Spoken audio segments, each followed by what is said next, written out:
Only a few drips, not too much. It's a Harley, so it leaks. It's old-fashioned, that's it. The Harley came running home. Sometimes with a lot of noise, I teared off my Achilles.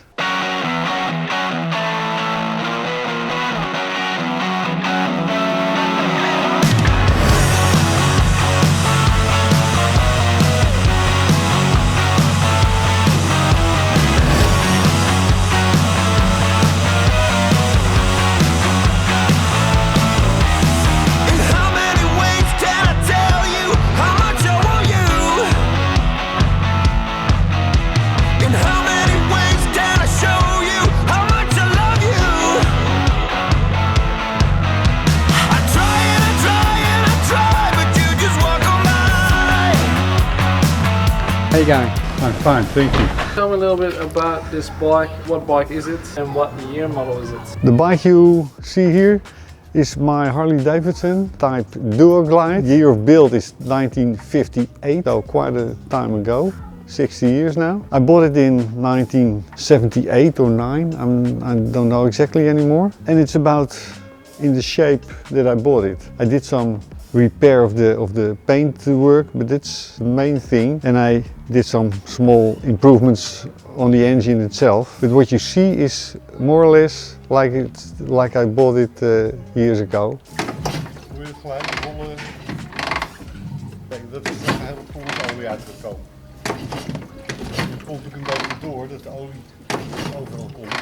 This one is the first Harley with a hydraulic suspension at the back, these shock absorbers. The model before this Harley was the Hydroglide and it has a rigid frame.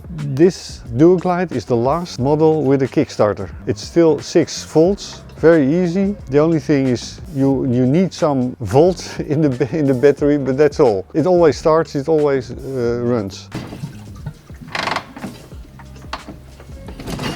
What we saw now is the last time I rode it, because of circumstances, was almost a year ago, somewhere in the end of September last year. And when it stands still for a long time, let's say half a year, not shorter but more than half a year, then it loses almost all of its oil when you start it again. That has to do with the oil pump.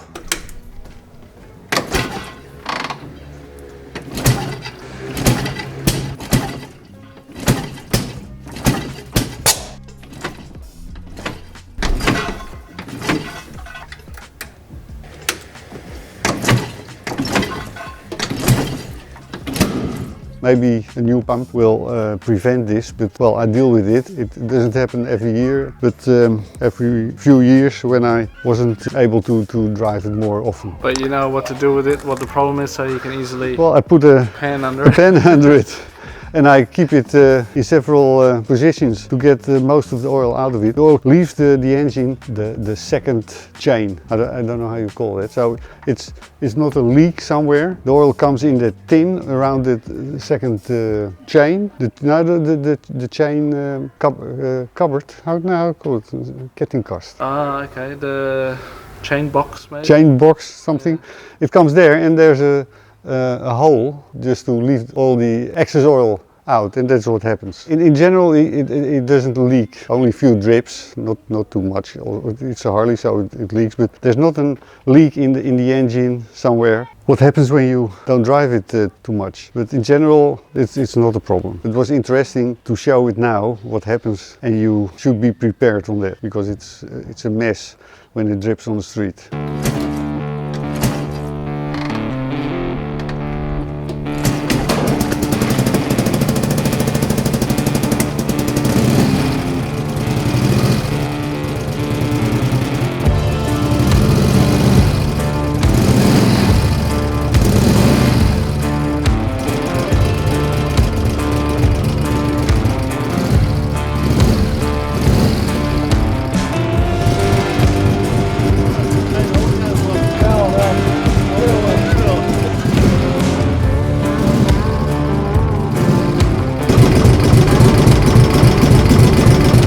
I like riding it because it's simple, strong. The feeling, a big engine for those days, 1200 cc is quite a bit, and it runs perfect. So I like it very much.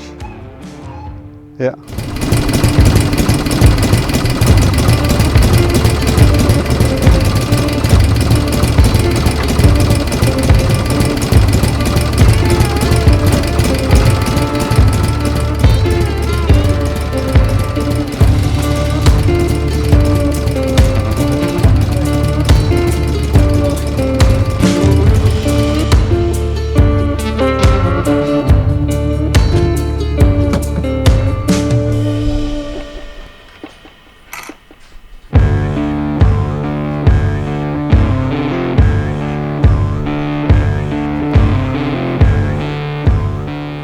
you have any questions? Yes, where to start, where to start? Well, that explains quite a bit about the actual bike.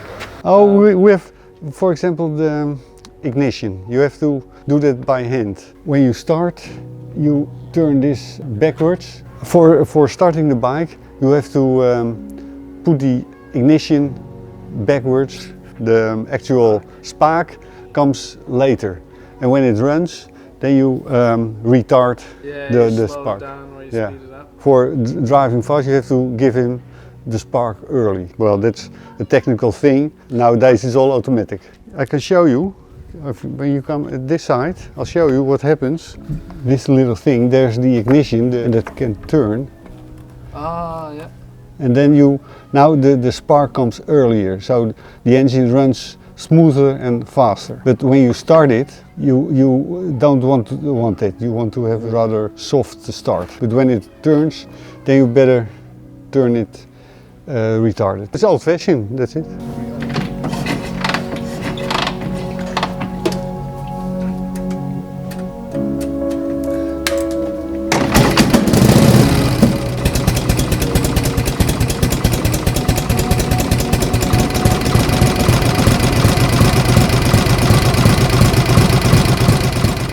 To the clutch, for example, that usually they're pretty heavy to handle. Yeah, I'll show you. It's not an adjustment or improvement of myself. This belongs to the model.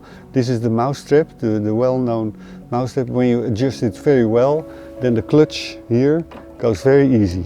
When you don't adjust it well, then it's a heavy job. It's a 4-speed.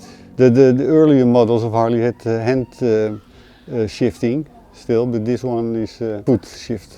The amount of fuel that you give the engine, you can regulate it with this little handle. So it's less, and then there comes less air, so more fuel. And you use that for starting as well, because when you start a cold engine, it needs more fuel. Something very different. Where have you traveled with this bike? Have you just been locally around town? No, or have you just done bigger trips. No, not too far from here. A lot of traveling through Holland, but also France and Italy and Germany, Luxembourg. Which is actually quite a long way when you think about it. Yeah, but you drive or you ride 6 to 8 hours a day, and then you travel quite and in the old days, we didn't have the highways like we have now. So in France, you had the Route Nationale, and so you traveled not so fast. We did 1 tank in 2 hours, and then, so we had to fill up after 2 hours, and we needed a coffee, of course. Well, that was the dynamics in traveling. With a lot of luggage, of course, because we camped. It was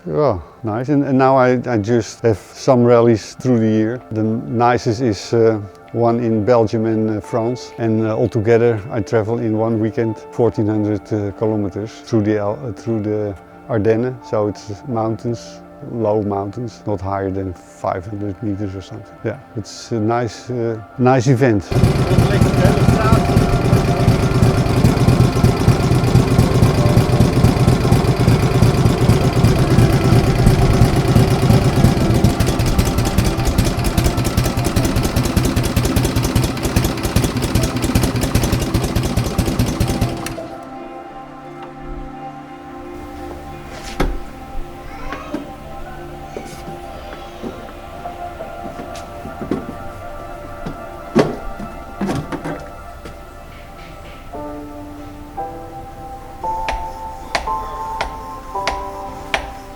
Now I put back the pannier. I had to take it off because the tires had to be filled. So even back then, I was pretty smart how they put it together. Yeah, this is very good. But nowadays they're bigger, of course. But we use them with a bag in it, so you could take the bag out of the pannier instead of taking the bag off. Or that's no use. Yeah.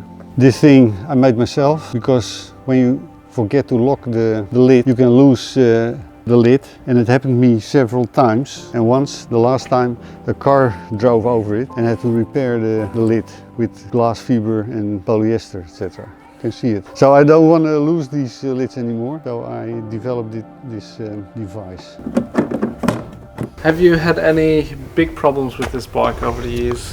Or has it caused you any problems over the years? I don't think I had real trouble with it, the Harley came running home. Sometimes with a lot of noise because of something with the exhaust or ignition. But because ignition, for example, the condenser, condensator, I don't know how you call it. You can't measure anything, you can't see anything when it's broken. It just the engine runs awful, but it can be anything else as well. But when condensator is not good, the engine makes a lot of noise because its sparks don't work as they should do, etc. I came home with no problems, or with problems but running. And then I've got one more. And I do remember one story about starting the bike that did give you some grief, which is still an interesting story to tell, I think. Yeah. That's. I think what I told you, that the ignition, and especially with starting, is an important thing. The spark shouldn't come too fast. But that special moment, the spark, the ignition was not set in the right position. I started the bike, but immediately the Kickstarter came back onto my foot. I teared off my Achilles. Well, I still have problems with walking, but and I was afraid to start the bike, of course, the first few years. And it took me 2 years before I could start the bike again. Mentally or physically as well? Both. Yeah. So you've had it for that many years, and then eventually somehow... So after, well, it was more than 25 years that I started the bike, no problem, never. And then I forgot to turn the ignition in the right position. Yeah, it's a shame. I wasn't able to ride for quite a while. But you've learned your lesson, obviously.